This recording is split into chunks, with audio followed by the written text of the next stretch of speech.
This is Faerun, a realm of incredible beauty, sprawling wonder, mystical heritage, and in some places, ages-old evil. The free peoples of Faerun push back at the unbridled wilds with cities and culture, while the unknown shadows of fallen ruins and endless caverns fill the belly of these lands with the promise of danger and glory. The gods take active interest in the shaping of the world through their worshippers, while the pursuit of arcane potential ever brings closer an age of renewed prosperity or destruction.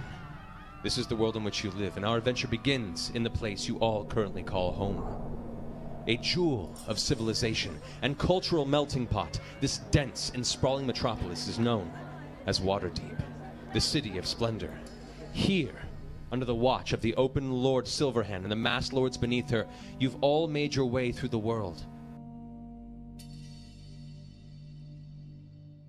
Hello, my name is Matthew Mercer, and I'm the Dungeon Master for today's adventure of Force Grey Giant Hunters. Woo! We have assembled a lot of fun players here with some really cool characters. Each of these individuals have been individually plucked at the request of the Open Lord and the Blackstaff Vajra herself. They had all done some work in the group of what's called the Grey Hands. They're mercenaries who were brought under the watch of the Blackstaff. However, there was a certain task that had come to bear that required a very specific group of elite skill sets, and each of these individuals had caught the eye of Blackstaff Vajra, and as such were summoned to Blackstaff Tower. They were offered the chance to join this elite group, and were, upon agreeing to it, given the title Force Grey. Whoa. And let's go ahead and get some introductions out of the way. Chris! Yes, I'm Chris. My character his name is Will Wheaton. He is a Sun Elf. He's a 5th level wizard. He's a lot of book smarts, doesn't have a lot of real world experience. He has this pseudo dragon which follows him around named Mistress Doubtfire. Great. Ashley. Fantastic. Okay, so I am playing Dagny Halvor, a half-orc cleric. She's a scrappy inventor. She worships Gond, the god of invention, and her holy symbol also becomes a weapon. Utkarsh.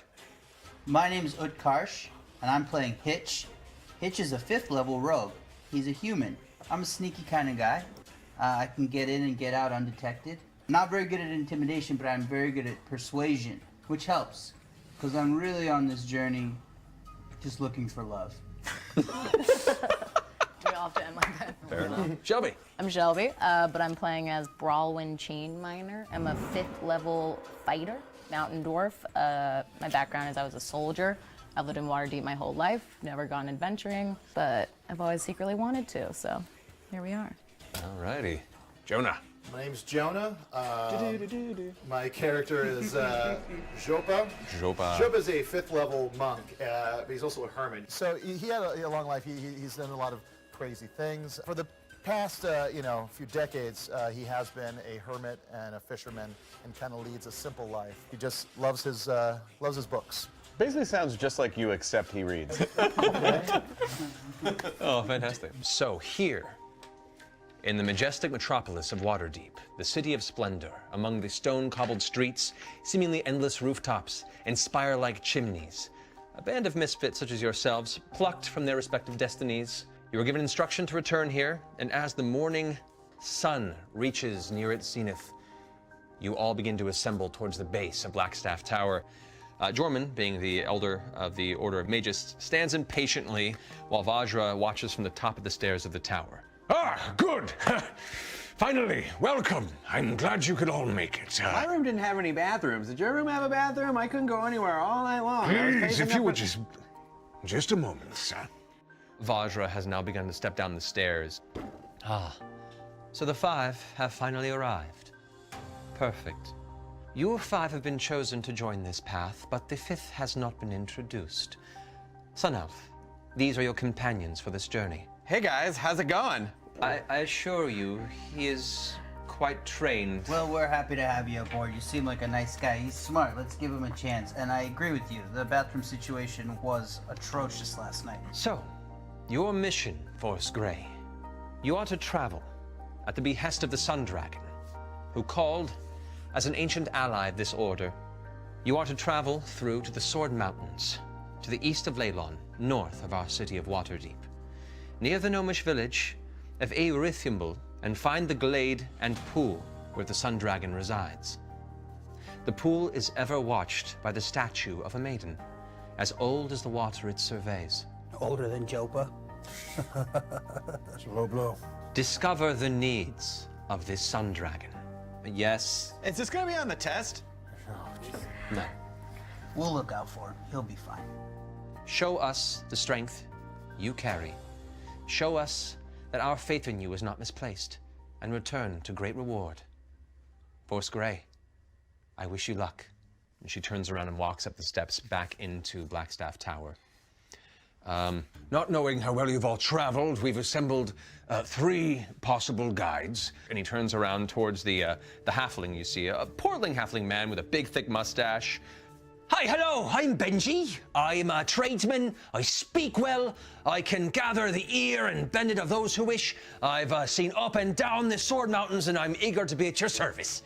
I like to cut this guy's jib. What kind of mustache wax do you use? Oh, it's a special family tribe. It's actually a bit of pork wax. It's you boil it after, at which point Jorman pushes him out of the way. That's enough. Good question. Next up, we have Yorn. And the grizzled, bearded man steps back into the place. I am Yorn. I've worked security here in Waterdeep for most of my life. Now, see, I like him. He does seem reliable. Steps back. There's no mustache, though. And finally, we have, and he points over, and the elven woman, man, creature has already stepped forward. Very fine features, smooth skin, but there is an intensity to the eyes. She has a weapon that you're not too familiar with. It looks almost like a crossbow, but is a single pipe. I know this land like the back of my hand. I can take you where you need, and defend you if needed. What was your name? Limelai. What's that weapon? It fires a single pellet of hard iron into the heart of anything that gets in my way. What if 2 things get in your way? You only get one? Then, and she pulls a small container to the side that contains a bunch of other pieces of clanging iron. I shoot both of them. But you have to stop and put more iron into. Would you like to see? Yes. No, that's gonna take up a lot of time, I feel like. I wouldn't mind seeing how She it glances works. over in the distance for a second. All of a sudden, a large exploding boom hits around her as a cloud of smoke and black ash seems to billow out from the front of this strange metallic pipe. You hear a and a cloud of feathers in the distance. As you take a moment to look back, she's already pulled out one of the iron pieces, jammed it back inside. Not too much time, I guarantee. Oh, I'm into that. Oh, that was that was What sweet. does that pigeon do to you, buddy? Guys, Yeah. Benji, he knows the mountains, but I don't know if he can provide security for us. But he's good at talking. He's got a great Great mustache. at talking. Always That trust a man with a Limelai, mustache. Limelai or Limely, whatever her name was. Did you see that thing that she made? The mustache guy is the best one. He's like the guy. Yeah. I'd like to cast transmutation to give him a glorious mustache, so he'll shut up about the mustache. Give one to Lamley. He clearly wants to be led by a mustache. It's not about the mustache. It's about what it represents. While I do not appreciate such labels, if it assures your confidence, I will accept. I would greatly appreciate it. Thank you so much. Her eyes narrow towards you, and she takes a half step back. All right, and with that, Limelai is your chosen. As you guys head in towards the town, she looks over her shoulder to the rest of the group. Is there anything else you require? Any materials? Any goods? We have or, jerky. Got some fish I brought. All right, He so we have he food. brought raw fish. I should pick up some books. I should get some That's books. just gonna weigh you down. You don't need those. Is there a library? Maybe go pick up some potions? Go ahead and make an intelligence check. You're great. You're super smart. 8. 10. Okay. You do know that there was a small purveyor of various alchemical components, and you go ahead and make your way towards the shop. It's a small, meager general store of sorts, and it looks like the person at the front counter, who is a middle-aged woman with a very, very thick pair of glasses that have slipped towards the tip of her nose, is half asleep at the counter. Ma'am? Hi! We're going on an adventure, and I'm wondering if you have any potions for sale. I have many potions. I have potions that. She pulls up what looks like a kind of ramshackle rack. This is quite useful for clearing out the system. 5 of those, please. Can I use a persuasion on her? What would you like to say to persuade her? I'd like to say, ma'am, we are on a mission of the utmost importance. We're going to save the people of Waterdeep. I can promise you that upon returning, we will be wealthier than anyone you've ever met in your entire life, and we will 100%. I'll buy you a new shop. Roll a d20 and then add your persuasion skill modifier. 17 plus 9. Yeah. Her eyes go wide as she kind of gets lost in these pools of Hitch's face and leans forward on the counter. Yes, of course. I'd be happy to help. Thank you. What is your name? Matilda. Matilda, we will never forget your kindness today. We fight for you, Matilda. Her body language is suggesting that she'd be ready to mate if that was something you were interested in this particular Thank you, moment. Will. I picked up on that. She hasn't locked eye contact and has just reached around and put forward 2 potions of healing. Do you have any books? I do have some books, actually. And she goes back and fumbles through and brings up a large stack of tomes and starts pulling them off, blows dust, goes cascading off of it into the air. This book categorizes each and every type of sea life that lives here on the coast. This book here does carry a description of most of the flora and fauna. It's a jungle far, far away from these lands. It's a fantastic read. She pushes the 2 books forward towards you. Yay, books! Thank you for your generosity. Thank you. Of course, it's just a... And when I come back, maybe we could share a bread bowl I like of that. stew. Stew. I think that's a euphemism for intercourse. Well, we'll be going Okay, we gotta go. Thank you so much, Matilda, for everything. Should I give these to people? It's up to you. You guys are my friends, and I don't do much fighting. I'm guessing you guys are gonna be at the front lines, so maybe both of you should have these. I love you. I love you. You're gonna give me both? You guys can trust me. I love you too. I love you. I'm comfortable saying it. Can I roll for a hug? Can I roll to keep him from hugging me? Okay, so go ahead and make a post-athletics checks here. I've got 0 athletics. It's a 1.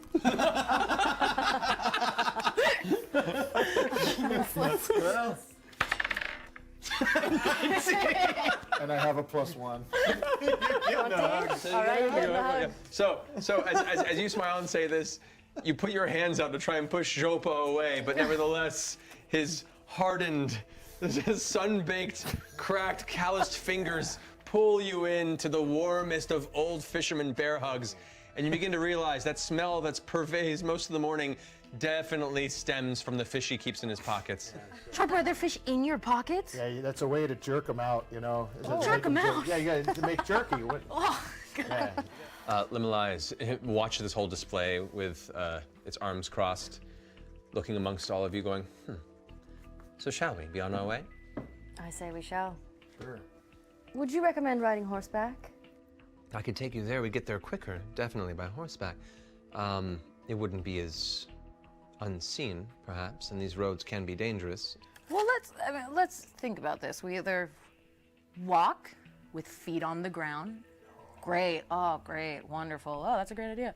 Or we ride a terrifying 5 to 6 feet off the ground and just be in fear the whole time, just constant fear. I don't have the energy. Dwarf is scared of heights. Dagny, at this point while this conversation's happening, something catches you. Your attention is drawn to the fact that the alley you're walking through has gotten very quiet. I'm just saying, you're telling me that when you ride on a horse, you don't just vomit in fear. Yeah. Hold on a minute. As you turn the corner, 3 individuals are standing, 2 of them kind of leaning against the wall, and 1 just kind of flicking something from the end of their fingers. The human steps forward from the wall. Ha ha, Hitch! It's come to my attention that you've stepped away from our little business and have been seen in the vicinity of the Blackstaff. Is this true? Yeah, it's true. I didn't leave. I've been chosen. I'm on a mission that's much bigger than anything you could possibly fathom. I think it's time that we used the old-fashioned tactics. Can I stop you for a second? I got a fisherman who hasn't left his house in 20 years, and he's just looking for people to kill. Magic missile! Holy shit. Which one of the three? So well. All three. All It's three darts. Okay, so as you're having this conversation, three arrows of condensed arcane energy come firing from behind you, arcing around your back and slamming into the chest Magic missile! of each of these figures. Go ahead and roll damage for each of those. All right. 2, 4, and 4. I got excited. Yeah, clearly. Let's go ahead and bring in the battle map, please, as we're about to go into combat. Thanks, Will. I'm sorry, I just got really excited. It's okay, we'll take care of it. Yeah. All right, so well. let's have everyone go ahead and roll initiative first. If you don't mind, go ahead and roll a d20, add your initiative modifier. 7. I have a 9. Shit. 14. 14. You guys Low are really caught initiative, surprised in the always. middle of this alleyway. Let's go ahead and take some of these roofs off so you can see your characters. So cool. Jopa, your instincts kick in after years and years of inaction. Suddenly you remember what it means to be in the battlefield. What are you gonna do? Get rowdy. I'm going to take out the orc with a flurry of blows. So I slide in between his legs, it pops him up, and then I just go for it. Okay. Just fist From flying. under? Oh, like this situation? Yeah. So you. Ready? So first one. 16. Yeah. +7, that'll definitely hit. 13. That'll hit, yeah. 16. That'll hit. He's dead. 18. Nice! All hit. Okay, so go ahead and roll for each damage. That's 1d6 plus 4, I believe. 6. Yes! All right. 5. 8. One more. The fish. Think of the mustache. Think of the mustache. The mustache. 5. Yay! You might be all right. Thank you, Emily. As you slide down behind, the orc pulls a giant club and is about to bring it down into the center of your forehead. Yeah. However, you just like Popeye style, arms swing back, and each hit, the orc and blood begins to like pour from the side of his mouth from the impact, and the orc just doubles forward and falls on top of you, just screaming into your ear. The two other thugs look at each other and charge into the fray out of frustration. The tiny halfling rushes up, darts off the wall, pulling both of its blades out, and goes right for the upper part of your torso. Okay, that's going to be a 7 to hit. That's going to fail. Second attack, it has those as 2 attacks, is going to be a 9 versus your armor class. Nope. As it darts towards you, you instinctually step out of the way as it goes past. Misses you. Don't hit me, don't hit me, don't hit me! The one that's coming up towards you, Hitch, now. We'll utilize that. That's going to be a 4. These guys cannot roll well. They were caught off guard by watching their friend's groin being bludgeoned to death. Second one is going to be a natural 1. Okay. Wow. So the guy comes forward for Hitch and swings once. You dodge out of the way. The second blow comes for your torso region, and you stop the blade with your hand and hold him in place, kind of glaring at him as he's. Hitch, no one leaves. Bye. If I use something like fireball, that does create a radius of damage. Oh, right? yeah. Okay, so I should probably not do something. That would probably like get everybody. Okay. Smart. You are your character. Just do it! Does the pseudo dragon have a separate attack with? Does that count as? Okay, so I want to hit him with the full force of my tentacle rod. Whoa! Yeah, Hey, buddy. What is yes. that? And then at the same time, like send Mrs. Doubtfire around the other side to attack him from the rear. Okay, go ahead and roll 3 attacks. All right. 4 plus 9, 13. 13 plus 9. Technically, they both would have hit. 16 plus 9, 25. All right, so roll 3d6 damage. 3, 9. The tentacles whip out and all wrap around him again, crushing him on the ground as he's trying to get up. As he looks up, Mr. Doubtfire kind of and swoops in to strike. 18. 18 plus, yeah, that'll hit. All right, so does 1d4 plus 2 piercing damage? And the target must succeed. Okay, so 3 total. So as the dragon swoops down, the tail whips into the side of the head of the halfling, who is now currently being held by the tentacle rod as you're kind of looking around and. Great job, Will. Thanks, Great guys. job, great job! Hey, we're doing it, we're doing it. Good job. Now, please doing help it, Peter. get this orc off of me. Hitch, what are you doing? Pull out my immovable rod, put it under his chin, Okay, so as your action, you pull out the immovable rod, you put it out right under his chin and click it into place. Yeah. And the rigidity of the rod takes effect, being held aloft by nothing but magical power. What do you say to him? I say, this is an immovable rod. We both know what it can do. You've got two options right now. One, you lose your head, which I don't think you want. And two, you and your goons get to step in so my friends and I can go save the world. We'll make an intimidation check. Oh, yeah. 16 plus 3 is 19. Okay. Guys, maybe we picked the wrong fight. And he begins stepping back away from you. You glance over your shoulder and see Limelai is currently loading her firearm type construct and like. Emily, I don't feel like killing today, but it looks like you do. Why don't you put one of those iron balls right between his beady little eyes? Make a persuasion check. 19. Oh, man. 19 plus 9. She gives you a stern look and shakes her head. All right, so Mustache blowing. It's beautiful. like Sam Elliott in Tombstone. Dagny, it's your turn. Oh, wow. Okay, so they're walking away. One of them is. So I'll walk up to him, Alrighty. and I'll put my gizmo flail at his throat, walk away, and all of you will get out of here alive. Make an intimidation check. 18. Plus Damn. 3. 21. You can see the flail, which dangles with these strange spinning contraptions, dabbling into the side and like cutting small marks into the throat as he's kind of backing away. You've made your point. Let them go. Brawlin, it's your turn. I want to kill them really badly. I know you do. I know. I lift my crossbow menacingly, but I don't do anything. He's leaving. I'll let him go. I'm more annoyed that I didn't get in earlier. Limelai still has the firearm trained. Shot goes wide, splinters the wood of the nearby rooftop. I'm gonna be honest, I thought she was gonna kill him, so I would just be morally in the clear. Why hasn't anybody helped me? You're doing great over there. Oh, you're doing great over there. I just want to double check. He was with the gang, right? He just wasn't standing in the wrong place. Make an insight check. Just make it. 12. You gather by his attire and the fact that the human thug looks genuinely concerned and is now reaching over to help him. They were together. Okay, great. I'm just gonna let him walk away.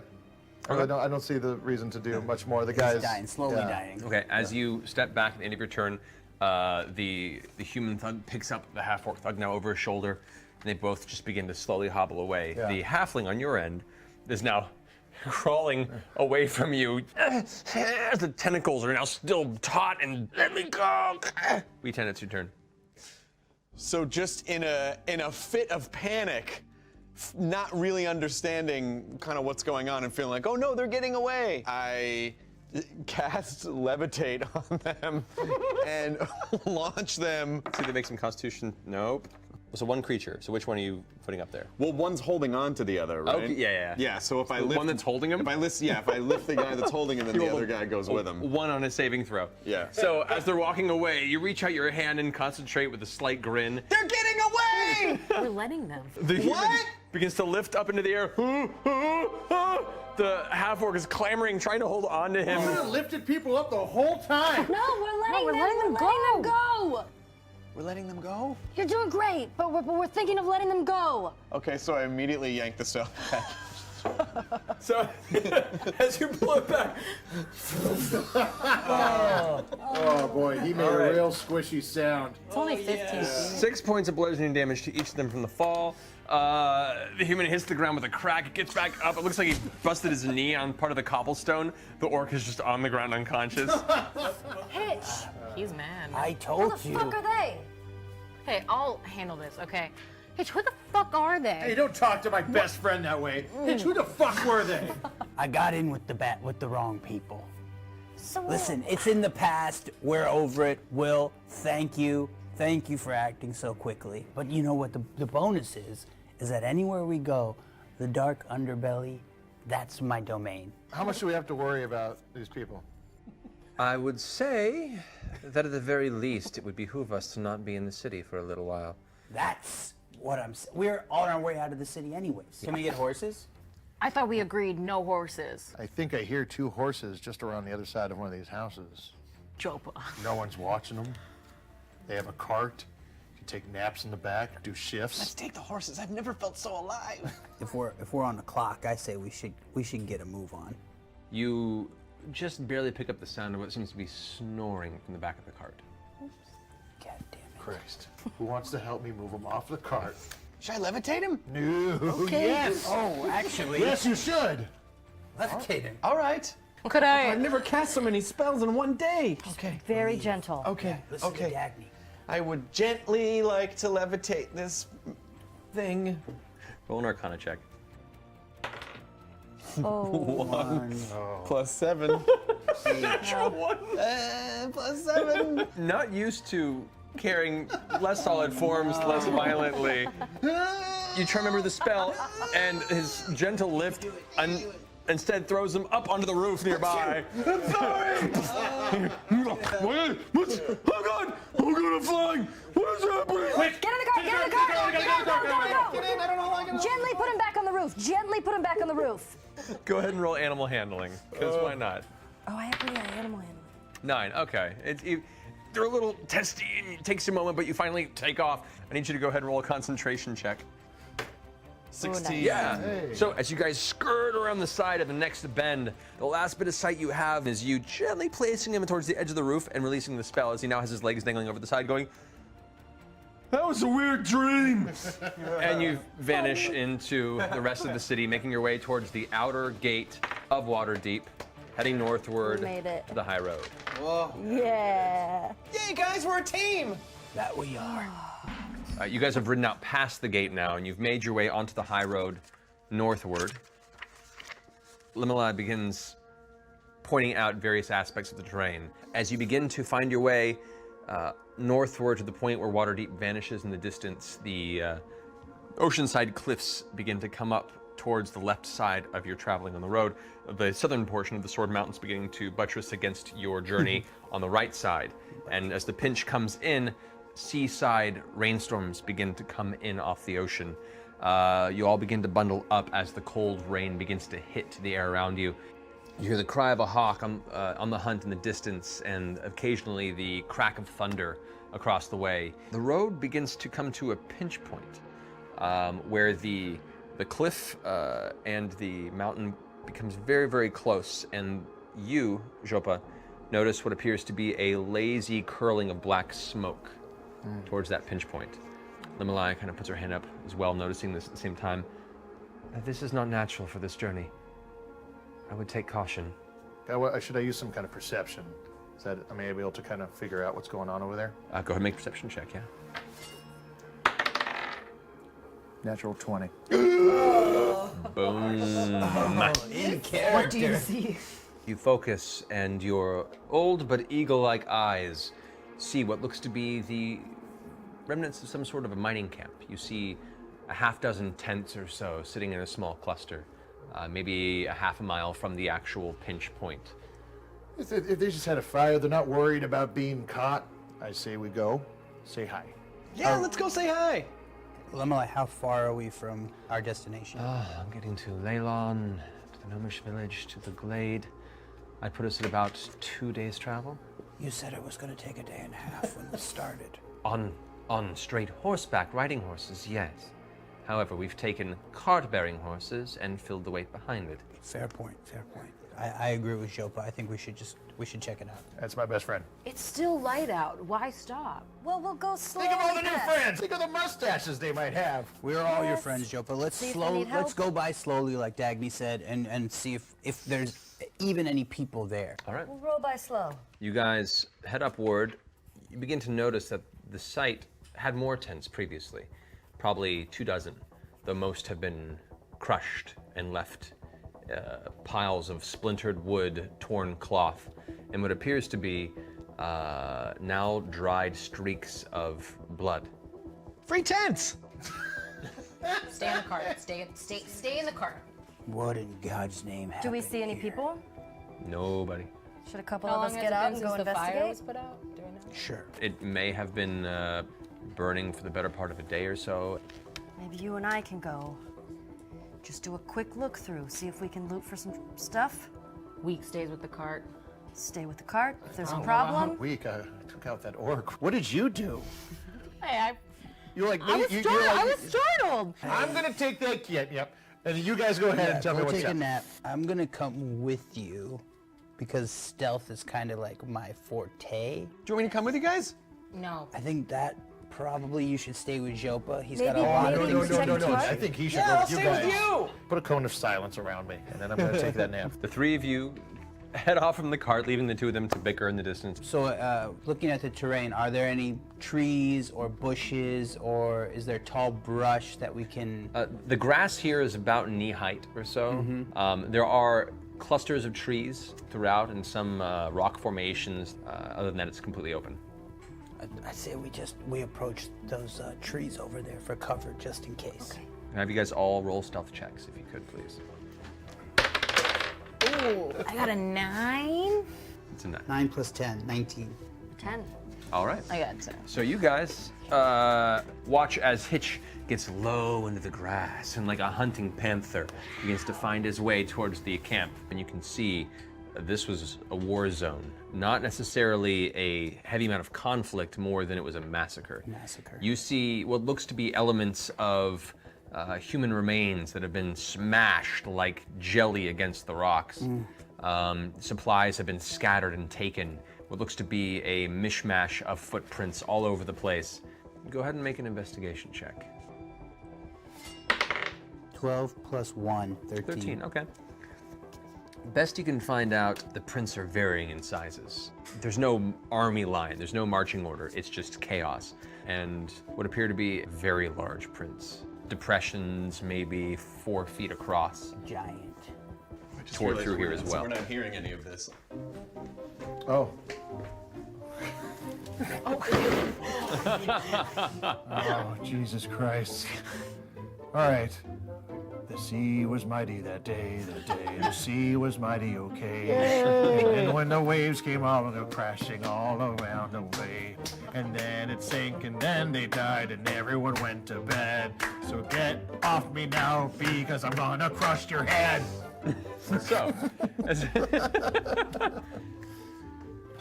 you guys catch up at this point and see this display before you, the rest of the party. Can I go over to one of the bodies and I'm going to cast Speak with the Dead? Okay. What? I want that. You only find pieces. The odd finger or section of a shoulder that's left behind.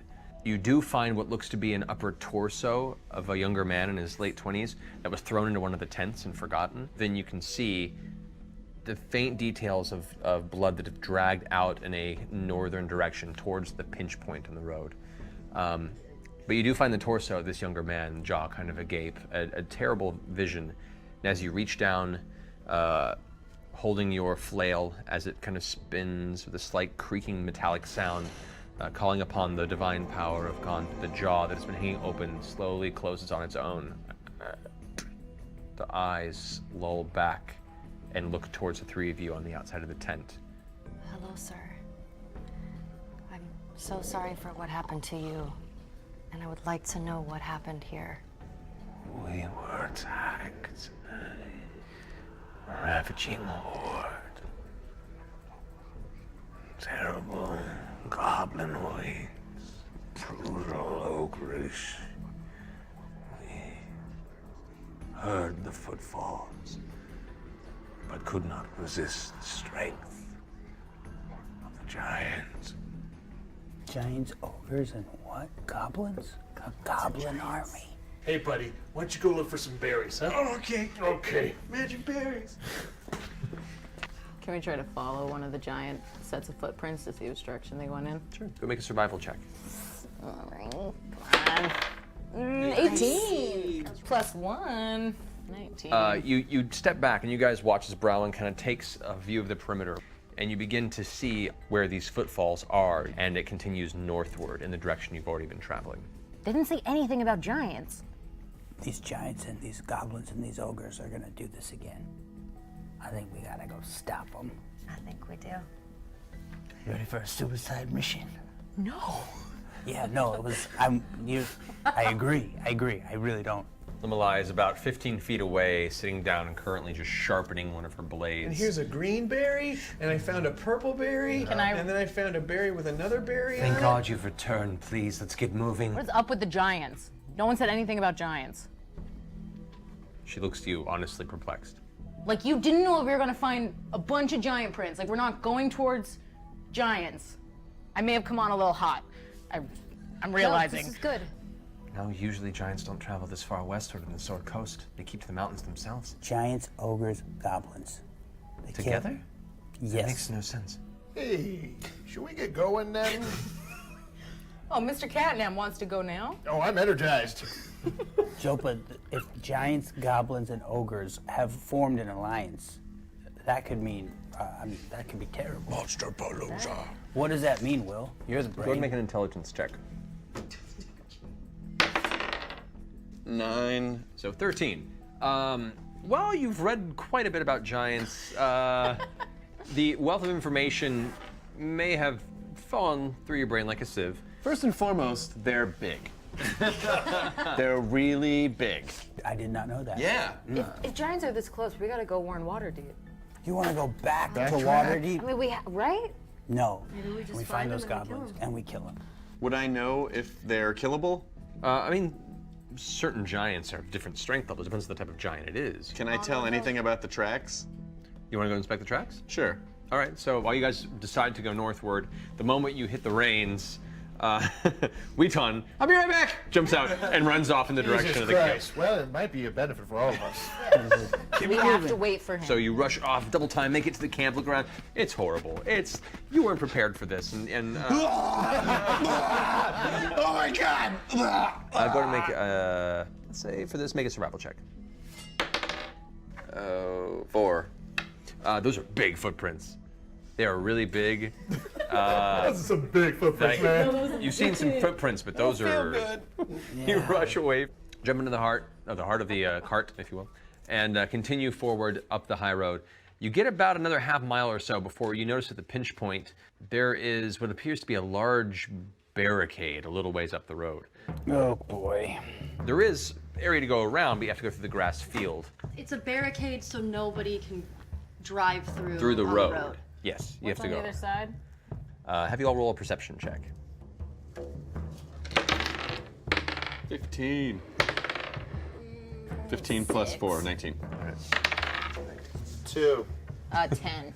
5 plus 2, 7. Okay, so you guys are all kind of keeping watch, and as you push closer to it, Malai is currently towards the back, kind of like keeping a watch in the back of the cart, about 15, 20 feet back. You two notice immediately, this blockade is a cluster of twisted, broken trees that are all jammed together into a giant, seemingly clumped knot of That's just not good. debris. You see a few trees that are across the sides of this barricade, and strewn across them, what looks like innards, put up like holiday decorations, just dangling from branch to branch. I didn't think there was anything left. Berries. The few bodies that are placed upward have some sort of a large symbol drawn into the front of their clothing, at least those that have enough of a torso left. I must have some type of an arcane knowledge. The common language, I know Elvish, and one extra language of my choosing. What is that extra language of your choosing that you know? It'd be great to speak giant. I speak giant. You speak giant as well? I speak giant. The two people that Choose notice the someone else. barricade in advance also both go, "Ah," and point directly at the symbol. It is the symbol in giant for serve. Like, we got served? No, I think Maybe it's it like means a giant tennis match they're using. you have to serve the giants. The giants are taking control of the land. Is that what's I happening? think that's what they're trying to do. I don't care who's serving what. Let's hack through and just get. I, for one, welcome our giant overlords. Can we check for traps? Go ahead and make an investigation check. 14. 14. You take a little bit of time to wander around the side of the barricade, carefully inspecting the vicinity to look for any sort of triggers.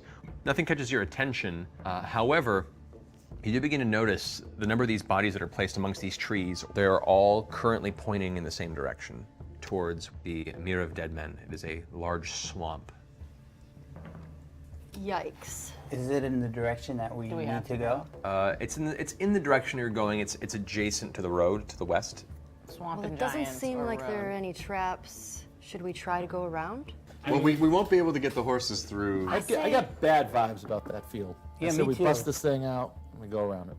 Can I climb it to look over the top? I can levitate you That's really Can high I up. climb it to? All right, you start finding your way up there, holding onto the pieces of broken wood, and as you come over the edge, you notice about 25 feet ahead of you, heading northward, a bulbous, muscled humanoid, about 9 feet tall, dragging a club behind it, and you see what appears to be 3 smaller, gnarly-looking goblinoid creatures that are walking in tandem. A sight you haven't seen often in your travels, these entities traveling together. I think there's like a giant and 3 goblins. At this view, it's looking more ogreish in its physicality. Sorry, I had dust in my eye. It's more like an ogre. We have to take this road. We don't have to. We can go into the swamp. I vote swamp. I'm feeling heroic. I'm in for the swamp. I'm swamp. Yeah, I'll light some stuff on fire. Swamp it is. Come on, Will. The Malai kind of sighs heavily. So be it. Wait. What's with the fucking Should we not do this one? Why'd you sigh like that?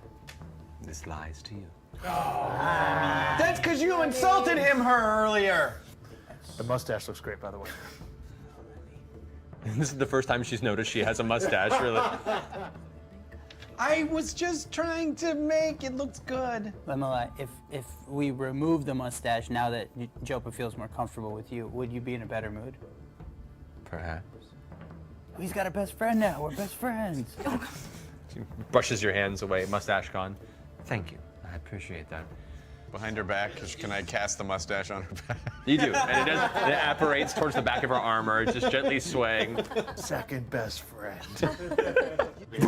The cart lurches forward suddenly as the horses are pushed off. It comes around the side, and you guys can see the small cluster of creatures that you saw at the top of the barricade. Are they in the direction of the swamp? They're heading in the direction of the swamp. We don't know if they had anything to do with what happened. So we ask. We asked first. Fireball! Oh. Whoa! You prick! What's the range on that? 150 feet! Hell yeah! As you guys are all sitting in the back, rocking through the grass, suddenly this streak, this red beaming streak of arcane energy is a loud, cacophonous explosion. Goblin parts go flying in multiple different directions. Go ahead and roll damage for that fireball. No saving throw. 3, 9, 10, 11, 14, 20. You have 2 more. Oh, 23, 28. 28 points of damage. All right. So as the explosion and flames subside, leaving this small burnt circular crater in the ground, the goblins are unseen, and the ogre is currently face down in the dirt before getting up onto one of its knees, wielding its giant club in one of its hands. I jump out of the cart and I run towards the ogre. So you jump out and start running towards the ogre. As the rest of you begin to kind of give chase and follow suit, the ogre grabs its club, lifts it on its shoulder, turns around and just goes bolting, just running. It's middle of its afternoon, ruined, and your dwarven feet are not the fastest. So How the far ogre am is I? about 100 feet, but it's gaining distance. Can I run towards it and use my crossbow? What's the range in the crossbow? 80 over 320. You load in a bolt. Go ahead and make an attack with Okay. disadvantage. So you roll twice and take the lower number. You take the lower number. Disadvantage. 3. 3 plus 4, 7. 4. The bolt just hits the wind at an angle and vanishes into the distance of the field. I'll start running, Okay. and I'm gonna take out my gizmo flail. Okay. I'm gonna press a button on the handle and send out a shooting rope Okay. that'll go Oh, around, yes. and I'm gonna cast Hold Person. What's the range on hold person? 60 feet, so you're gonna have to get closer. Jopa, what are you trying? I want to use Step of the Wind Okay. and catch up with them. So using a key point as a bonus action dash, and then using your action as a dash, and then your full movement. What's your movement normally? Speed 40 feet. 40 feet. So you move 120 feet this one round. You just watch as Jopa goes step, step, full ninja run across the field. The ogre stops, kind of catching its heels. Hey, big guy. Hey, handsome. You ain't so bad. Where you off to? Can I run as much as I can and then fire my crossbow again? Sure. First off, I need you to go ahead and make a persuasion check here. 9. The ogre looks at you angrily, lifts its giant club in the air. Go ahead and make the second shot with your crossbow with disadvantage because you Is have it a disadvantage if I'm only 75 feet away Oh, now? so is it 75 feet to the lower end? I'd say you could just get on the cusp of it. So go ahead and make a regular attack. Yeah, you just running your little dwarf lengths. He's managed to stop the ogre from running. Oh. What is that? 15. 15. Yeah, that definitely hits. Go ahead and roll damage on the crossbow. Ooh. Oh. 3 plus 4. A bolt hits it in the back of the neck, and it reaches up and starts slapping at it. It grabs it, pulls it out of its neck, looks back at you, assuming that that's the source of where the bolt was, lifts its club and is going to swing down towards you with a giant overarching slam. Hey, buddy. And it rolls a natural 1. Oh, he misses! You take one tiny Just step. one tiny step. Slams into the ground, sending mud and dirt flying out both sides. I'm gonna run forward again and use my crossbow again. Okay, and you How close are we? I'd say this now because the ogre has stopped its advancement. You guys are able to catch it pretty quick thanks to I'll Jopa throw a cutting it off. dagger. I'd really like to talk to him, but I'm gonna put a knife in his neck instead. Okay, go ahead and roll 2d20 one more 10. time and take the lower. 2. You throw a dagger outward and it actually almost catches Jopa by the side of the head. Jesus Christ! Oh God! It wasn't me. I'm gonna cast Ray of Enfeeblement. So at this point, you're running after everyone. You're falling a little behind the group. It's beams. You have to roll to hit it. So go ahead and roll d20 and then add your +7 spell attack modifier. That's a 4. That is a 4. That's 11. You're running and running and running, and you're trying to aim it, and your foot hits some of the mud, and you just like, whoops, and fire it halfway up in the air. It hits a seagull. Oh no! Murderer. I'm gonna run up and try to use my crossbow again. Why you keep Okay, trying and to what'd kill you do? him? I'm gonna try to do my gizmo flail. Okay. Hit my button. So, Castle so you go person. ahead and do this at the same time. You fire your crossbow. You go ahead and fire your bullet. Castle person, yeah. So go ahead and roll for the attack on that one. 12. That would hit with your bonus. So go ahead and roll another bolt damage. Shunk, embedded halfway into the back of the ogre. 7 plus 4, so 11. Nice. This one sinks right into the back of its spinal area. You're gonna go ahead and cast Hold Person on it. Why would it die? You pull up your flail. There are stacks of hit points, man. You hit a button, and the front of your flail opens up and fires forth this rapidly spinning series of cables and metallic balls. What's the DC on that for you? 15. 15. It rolled a 15 with a -2 to its wisdom because it's an ogre. Yes! So as it's going, it grabs its club up a second time to slam it down towards you, and all of a sudden these cables wrap around it. Can I talk to him now? Have I caught up? You guys are now catching up to this display. Ogre, did you kill all those people and put right serve and Make an intimidation check. With advantage because he is currently unable to defend himself. 5 So roll one more plus 9 plus 3. 12. Okay, so over to No, they were dead already. Just following order. Who are you We following don't orders believe in from? ogre. Supposed to serve. and his face kind of pushes up towards the swamp. Who are you supposed to serve? Just struggles again. Make an intimidation check. Ooh, that's not very intimidating. No, with advantage because it's yeah. currently wrapped up and it can't do anything to it. Yeah, much better. 17. How do you want to try and intimidate him? Here, put this fish by his nose. I'm gonna take my flail and stick it under his chin. The giant Iceman. Giant Iceman promised glory. What's this giant doing out in the swamp? Follow the signs. Follow the sun. suns? Signs. Follow Follow the signs? Breaks free and goes for an immediate swing towards you. Have your flail right up in his face as he pulls away. 10 to hit. Nope. You duck underneath and take your flail and smash away the club, partially destroyed now. He's about to prepare himself for a backswing. Who's doing what? I'm done with this. I'm attacking him with You're my hol- warhammer with 2 hands. You guys watch as Brawlwind comes screaming in, yelling the fury of 1,000 dwarf blood-based lineages behind her, swinging her giant 2-handed warhammer through the air. Go ahead and make 2 attacks against the ogre. Whoa, come on. 7. Okay. Plus 7, right? Yeah. That hits. Go ahead and roll for your second attack twice. Oh. 15 plus 7, 21. So roll damage for both. 1d10 plus 4 if used with 2 hands. Yeah, so I gotta do 10! That's a 10. 10, yeah. That's 14. That's 14. That's great. So 14, and roll damage for the second attack. 2. Okay. All right. You've dealt a death blow to this ogre. Describe how you take it down. I jump up, not very high, but I smash it in the stomach, and then when he's double over, I hit him in the face. As he swings the club wide, being parried to the side by Dagny's flail, you use that moment to go ahead and take it with a giant swing, whoosh, right up into its stomach, under its torso. It doubles forward, its jaw open, and with an upward gulf swing, whack! You watch as the ogre's jaw go. He's still alive without a jaw. I give her a slow clap. Yeah, that's 1 for me. Horrible. Yay! That was hard to watch. All right, so you have the choices in your path. What do you feel like, Lemelai? I've traversed a swamp or two in my time. I could definitely take you through it if that's your intent. So if we were to take the road, Many roads contain bandits. Let's just take a vote right now. Road. Okay. Who wants to go see the swamp? Yeah, but I want to. Oh, I'm changing my vote to swamp. Yeah! We win. All right, swamp. All right, swamp it is. Once you begin to push into the swamp, you see distant, faint lights. One blinks nearby and warmly, slowly floats in your direction. Can I try to whack it out of the sky? I'm gonna cast Detect Magic. All right, you sense a very, very faint magical essence. Guys, there's a faint magical essence. I try to hit it with my crossbow. Oh no. 20, baby. Hope you roll a 1.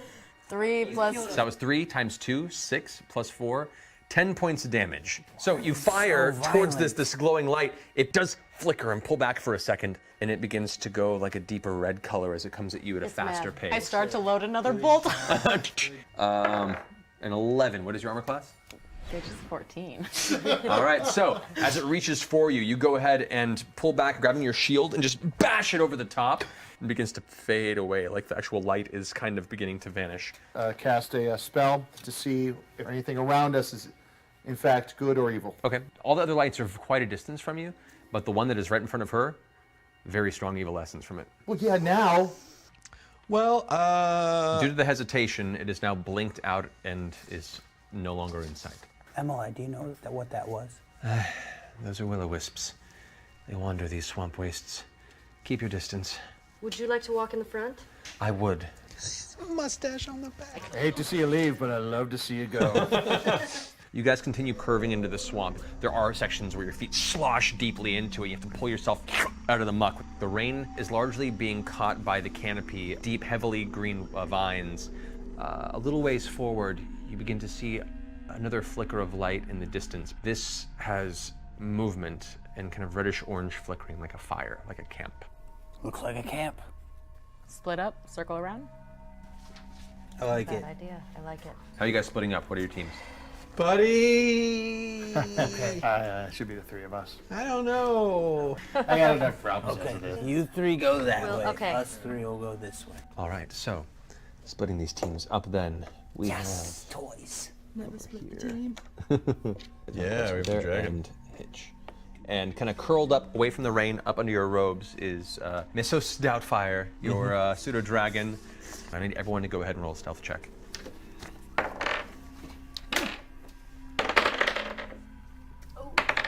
7 plus 10, 17. for me. 17. I rolled an 18 plus 1. I rolled a 19. Nice. 2 plus 4, so I'm at kicking at a 6. Okay, best 2 out of 3 for you guys. So as your group, you've been hearing Jopa slosh through, and you both stop him. You come off his shoulders, and the both of you kind of help guide him. What'd you roll? 9. 9. 14. 14, not bad. And Little I rolled a natural 20.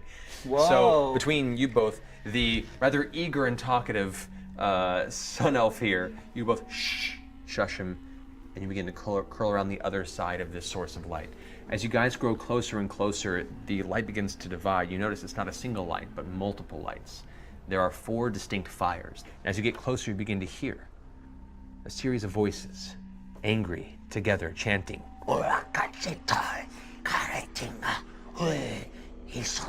As you look over, you begin to see before you a gathering force of goblins dancing around these flames in circles, shouting, throwing things, and causing the flames to suddenly flare up and billow with ash and cinder kind of floating up into the darkening. Improv group. Essentially, yeah. How many are there? As you guys begin to circle around the edges, you see what looks to be about 9 goblins. A couple wayward ogres also sit across this chaotic revelry, feasting on fresher flesh, visibly torn from humanoid bodies that have been dragged here as of late. How far away are we? Right now, you guys are both about 60 feet from the center of this camp, kind of moving through the swamp in the darkness, finding your way to the outskirts on each side. You also notice at this point an extremely large, pale, light blue-skinned man, but of a massive size. You see his long, greasy white hair that tumbles past his shoulders, obscuring parts of his old or weather-worn face. You see a rather misshapen torso riddled with wounds of varying sizes. One arm has been broken and healed wrong. It's crooked and leaning over a humongous great axe, the notches along the side of the blade of various victories it's had in the past. At full height, it stands about 20 feet tall. This is a frost giant. The giant raises a hand to the air, and all the shouting and chanting stops.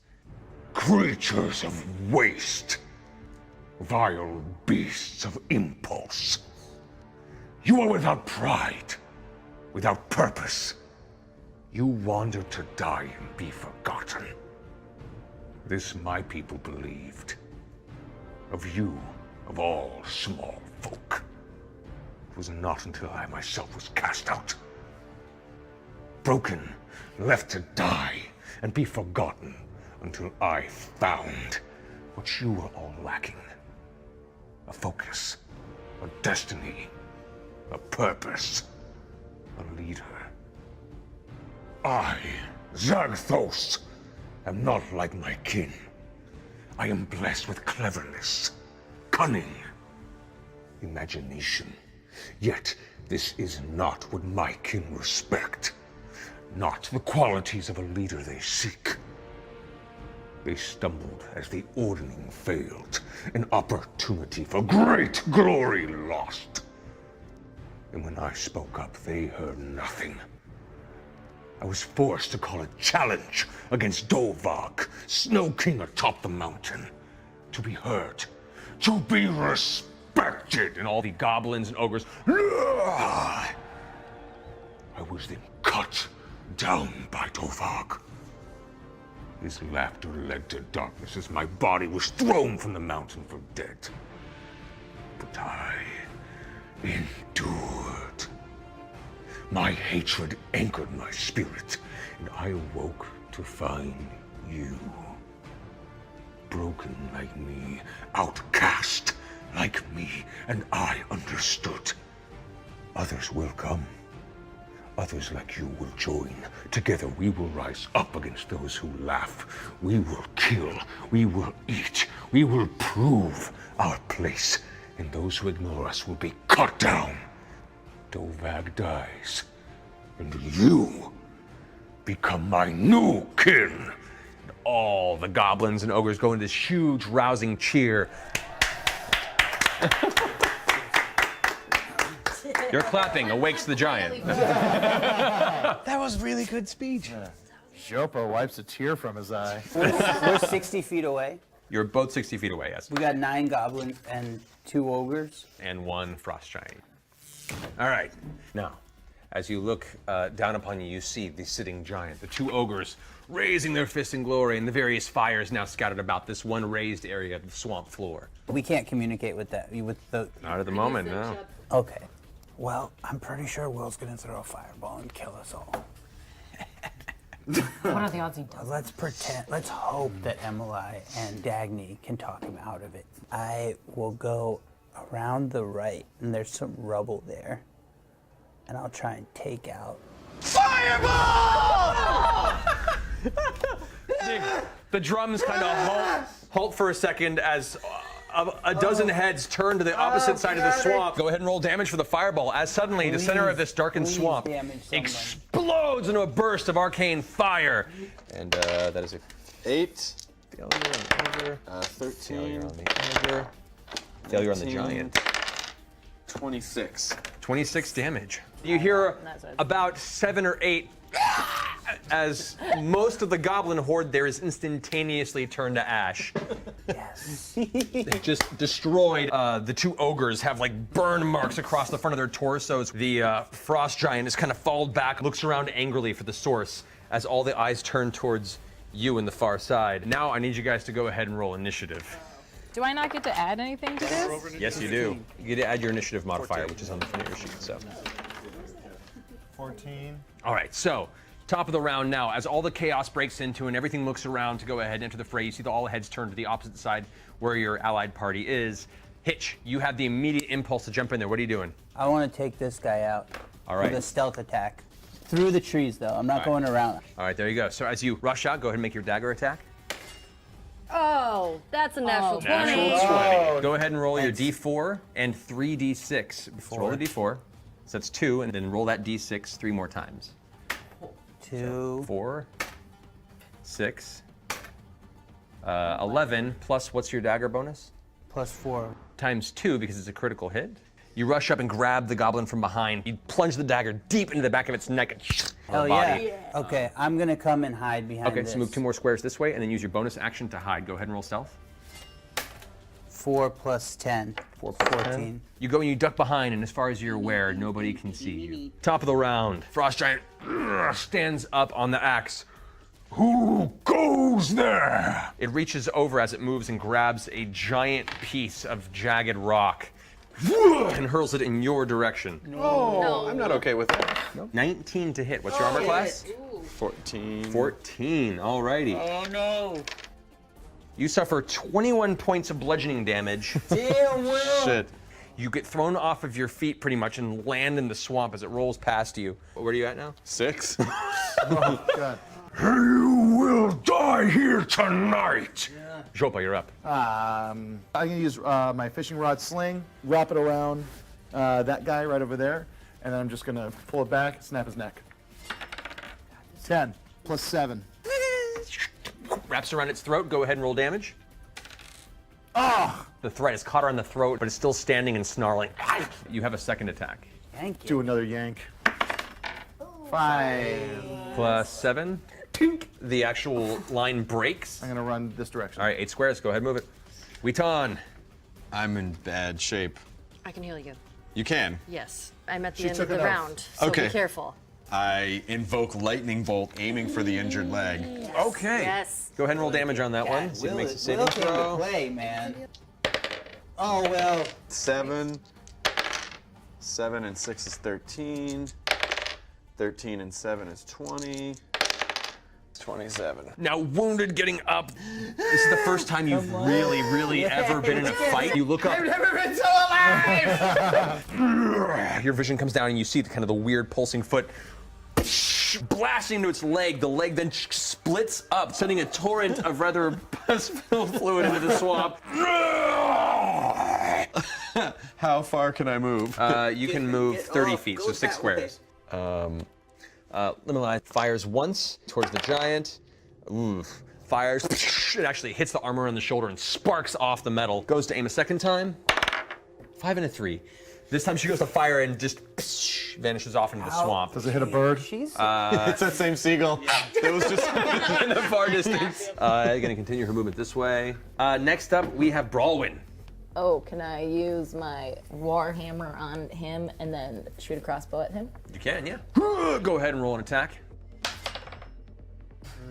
You go to swing and the goblin hears your footsteps behind, turns around and sees you and ducks out of the way. Can I just try to go for him again? You can, yeah. Both hands. Swing. This goblin is too nimble. It's darting around. You can't touch it. Can I action search? If you really wanted to, you could, I yeah. want to. A 6 plus 7? For this wounded guy, yes, I'll go ahead and say that hits. Go ahead and roll damage on that one. 3 plus 4. It dodges twice and it kind of laughs at you. Head just gets jammed down into its torso. And it just plumps over dead. You set the Warhammer down, pull out your crossbow, and aim for that ogre over there for your final attack. And A 10 plus 4. that'll hit. 3. 7. It hits it kind of in the upper chest area as it sinks into the rib cage. All right, that brings us to Dagny. What are you doing? All right, so I'm gonna make my way to Wheel Weeton. So I'm gonna cast Cure Wounds at, I'm gonna do 2nd level. So that's 2d8 plus 4, I believe. She's so powerful. 16, you heal 16 hit points. There you go. She rushes up and just grabs you. Her hand touches you, and all the wounds suddenly seal closed, and you feel this kind of warm, tingling sensation go over your body. Friends! I ruffle his hair. Okay, and then, so as my bonus action, I'm gonna throw up a spiritual weapon, and I'm gonna have it mimic this large guy's axe, and I'm gonna put it right at the back of his neck. It's this giant kind of axe of divine clockwork. You can see it floating in the middle of the air with a series of gears that just shift in place. That's my normal turn. First ogre against you, Brawlwyn, What? comes forth, swinging its giant axe with a natural 20. Yeah, man. It's a. You take 30 points of damage as its axe slams directly into the front of your armor. It throws you back almost into the tree behind you, and there's now red pouring from underneath where it hit you. The one that's swinging at you, Dagny, let's see, 12 plus 6, gonna be 18. That hits. 14 points of slashing damage. You deflect a lot of it using your flail to the side, but it still manages to catch you in the shoulder. Look at him and I growl. The goblins now swoop in and try and get into Jopa's business. That's a 4 plus 4 to hit. That's an 8. He's good. Second strike, however, is a 19 plus 4. Does hit. So the first Oh, one, my. you just kind of parry out of the way with your hand. The next one runs up, swings with its scimitar at you a little faster than you expected. Like smacks you in the side of the shoulder. You suffer 7 points of slashing damage. It just kind of cuts into your arm, streaks off, and leaves this large wound that begins to bleed down. That ends their turn. Hitch, you're up. Okay, I want to sneak up behind him, spider crawl up his back, and stab him in his good eye. Okay. Oh, man. Go ahead and make a climb check. Roll athletics with plus 5 because of your spider boots as well. 14 plus 5. You leap up and grab onto the back of its belt, swing upwards, grabbing the back of the furs of its armor, crawl up onto its shoulders. Go ahead and make your attack now. 19. That definitely hits. Go ahead and roll damage. 1, and then roll the d6 3 times. Nice. So it's 10, 14. As you streak down, aiming for the eye, and it goes up and tries to slam its hand to grab you. You manage to dodge out of the way, and you miss where the eye is, but instead the blade slices a giant gash into the side of its face. It's now Zagthos' turn. So it reaches up, grabs a hold of you, and just throws you down with the sheer force onto the ground. You suffer 20 points of slashing damage. Oh, can I do an uncanny dodge? Okay, so you take 10 points as he takes you and just slams you onto the ground with all of its might. Goes ahead and picks up the great axe and is going to go ahead and try and swing down with a second strike against you. I'm gonna die. 14 to hit. No, thanks, sweet Jesus. What's your armor class? almighty. 15. 15. As you come to, you look up and see the axe come down in your direction. You roll off to the side and it whack slams into the dirt right next to you. Okay, great. All right, that brings us to Jopa. I am going to unleash a flurry of blows. Jump up, wrap my legs around one guy's thing, do a spin, and then when I'm swinging back, punch the other one in the face. So go ahead and roll 4 attacks. It's been a long time. So you reach for the goblin, it ducks out of the way, and you're like, damn it. My back is starting to give out. One. You get a hold of him, and he immediately runs up and just bites onto your nose, and you're like, I use that for sniffing fish. 16. 16 hits in your 4th attack. 8. Go ahead and roll damage for the first hit. 6. You grab him and slam him like a club into the second goblin. Go ahead and roll damage for the next strike. +4. This one you pick up, and you just like bubble wrap. Kind of, yeah. Just Oh, God. it just gurgles as you throw his lifeless body into the swamp before you. I grabbed some fish oil from my pocket and just kind of rub it in. It's a cure-all. You can still move 8 squares, by the way. Oh, okay. All right, I'll go towards Bronwyn. Okay, so you can go ahead and move 8 squares. Perfect. Oh, Witan. all right. I'm gonna cast invisibility on myself. I'm gonna move to here. Okay. We'll put this on you to just mark that you're invisible. The dragon is gonna finish off the other eye of the giant. Do you want to attack with a bite or its sting? The sting has a chance for poisoning. Okay, then let's sting. Go ahead and roll for the attack of the dragon. God damn it! As the dragon swoops up, it kind of got lost its depth perception from being inside your cloak this whole time, and it stings about 4 feet away from its face. Little Eye is going to go ahead and pump 2 rounds into this ogre. That's going to be, it's a 19. That will definitely hit. 10 points pierce damage. First shot plumps into the shoulder. The second strike, it's a 15 with the same damage. The second shot shatters the cheekbone of the ogre. One eye begins to kind of sag out of the socket a little bit. Brawlwyn, you're up. I'll get up and try with 2 hands. Can I use my shield of flying? You can hold your hammer with 1 hand as opposed to 2, and you get +2 to your armor class using your shield. Does not hit, unfortunately. As you swing, the ogre actually hits the axe. Second strike. Come on. 7. 14, that does hit, actually. Ooh. 5 plus 4. This time you go ahead and bring the hammer down, whack onto its sternum. You feel a crack sound as some of the ribs in the rib cage are now broken from the impact. Can I use my second win? Yes, you can. It's a bonus action. Go for it. Nice. A 10, 15. You heal 15 hit points. Whoa, nicely done. All right, Dagny, you're up. Okay, I am going to pull out a grenade that will stick into this ogre's body, and I'm going to inflict wounds. Okay. Go ahead and roll a d20 and add your spell attack bonus. 11. 18, that hits. Go ahead and roll damage on that. Okay. Okay. All right. Just 11 11 points of necrotic damage. So, Got him. as you jam this tiny metallic orb into the fold, the ogre kind of looks down. And you see these dark bolts of necrotic energy kind of spiral out from the wound. Okay, can I move around behind the tree? As you pull away, the ogre in retribution swings its axe as an attack of opportunity against you. 4 plus 6, that is a 10. Your armor class is 15. 15. Get out. Can I still use my bonus attack with the spiritual weapon? And go ahead and roll your spell big. attack. Nice. That hits. Go ahead and roll damage for the spiritual weapon. Okay. 8. So as the axe swings, it embeds itself partway into the back of its shoulder blades. The axe pulls itself out and floats behind it, almost taunting the ogre from over its shoulder. Yeah. This ogre is going to dart past, of course, the one that just put a giant grenade into its stomach. 16 against you, Dagny. And the second one is a natural 20. That is, take 11 points of slashing damage, and the critical is 25 points of slashing damage from the second hit. In addition to... Yes. As you're darting around the tree, the ogre comes lumbering up from behind angrily, takes one slam of the axe across your body. It slams you against the tree. The second axe blow just slams you right into the abdomen. You see your own blood spill against the outside of the axe, and you fall into darkness on the side of the tree. There's the one ogre coming against you. 4 plus 6, that does not hit you. It swings with the axe. This time you take your shield and just poof, knock it away. Its second strike against you is a natural 1. It hits the front of your shield, but the impact is so forceful that it causes it to hit you up. Jeez, this is so intense. I did not sign up for this. I'm going for that eye again. You're going for the eye again? Okay. So go ahead and make a strength check to see if you can manage to climb up his body. 15. Plus 5 because your boots at climbing. So you go ahead and you leap up onto his kneecap, push off that to grab onto the belt and begin climbing up the front of his body. Go ahead and now roll your attack against it. A natural 1. So, Hitch.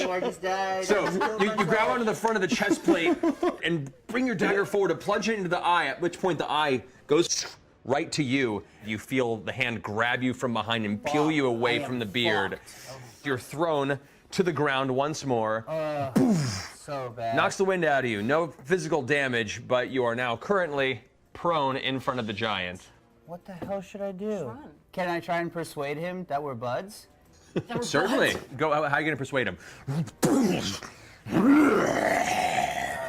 I think You're Dojak, right? Dovag?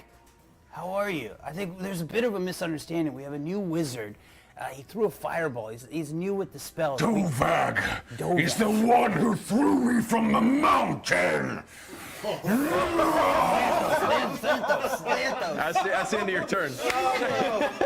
We don't all look the same. Really offensive. Here's the good thing. It's his turn now. And he's going to take one attack at you. That is a 15 plus 7 is a 22. I'm pretty sure that hits. So the first strike, so it's going to be 20 points of damage against you using Uncanny Dodge. Yeah, So you take half damage. You only take 10. Okay. So you manage to pull out of the way just in time. The axe still clips the side of your torso. Next attack comes at a 14. What's your armor class? 15. 15? Okay. In the brief moment, the pain subsides and your focus comes back in and you manage to leap out of the way just as the axe smashes. Fuck you, Dovag. It's not Dovag. Jopa, you're up. Okay, he seems pretty angry. Step of the wind, right over to Dagny, and use my potion of healing. You rush up, grab Dagny's unconscious body, pull open the potion, and pour it down her gullet. Go ahead and roll her healing for her on that one. 3. Plus what? 4. It's a 9. Your eyes flash open suddenly. Best friend. Hey, best friend. Best friend. How many I best grab friends do you his have? cheek and I just give him a squeeze. Rack focus to the large bulbous creature reaching up for the both of you now. Weeton, you're up. All right, I would love to have the pseudo dragon take another shot at the eye. Does the dragon have his own dice? 13 plus 4, that hits. Hits. Okay, Yes. great. So go ahead and roll the damage on that now. Blind him. All right, You just roll at once. 2. As its sting comes up and strikes, it does unfortunately make its Constitution saving throw. Motherfucker. It's a hardy frost giant, man. Now I want to cast sleep. So I would come around. Roll 5d8. As the invisibility fades, you release a torrent of sparkling 5, energy.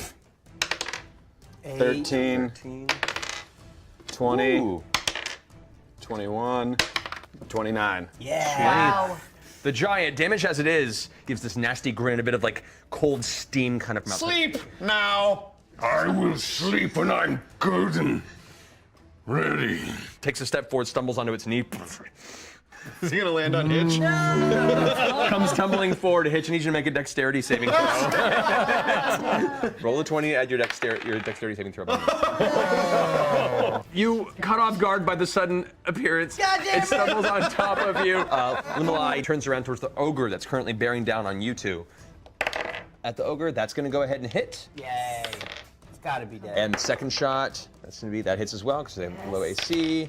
You watch as the ogre angrily stares at you both, roars, lifting its axe up with both hands as its head just pops out in a spray. Crumples to the ground. Brawwin, you're up. Well, I'm gonna try to hit him with 2 hands. 2 plus 7. It manages to actually put its axe blade out and it catches the hammer. Can pull it back and swing again. Go for it, yeah.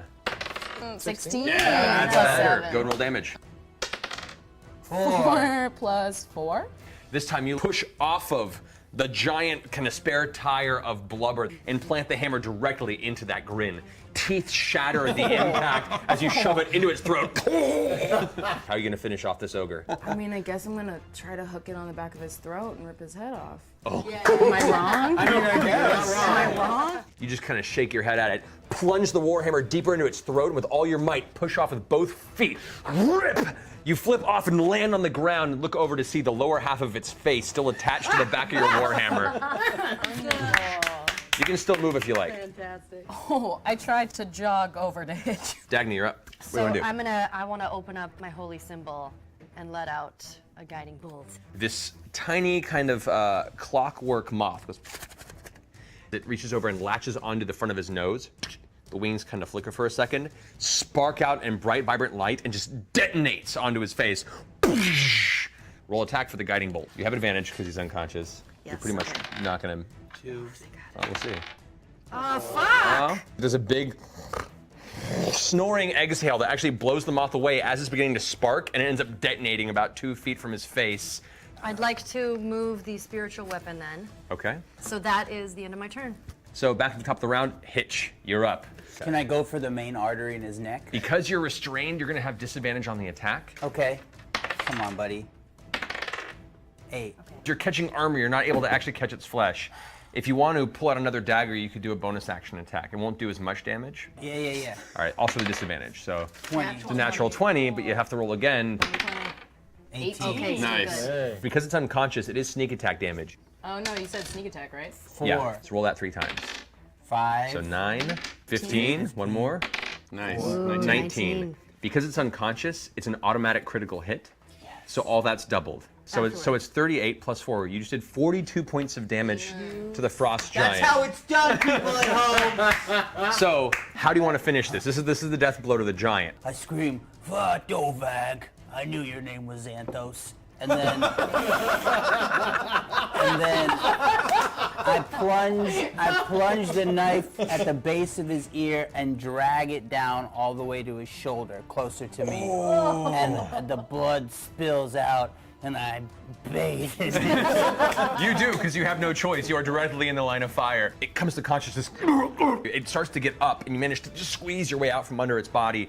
Xanthos gets up and goes almost to his feet again before you see the eyes just go dull and plummets onto his side, splashing lifeless into the swamp next to you. We got him. Yes! Hooray! And then a gopher pops out of the ground and starts dancing. I'm alright, no matter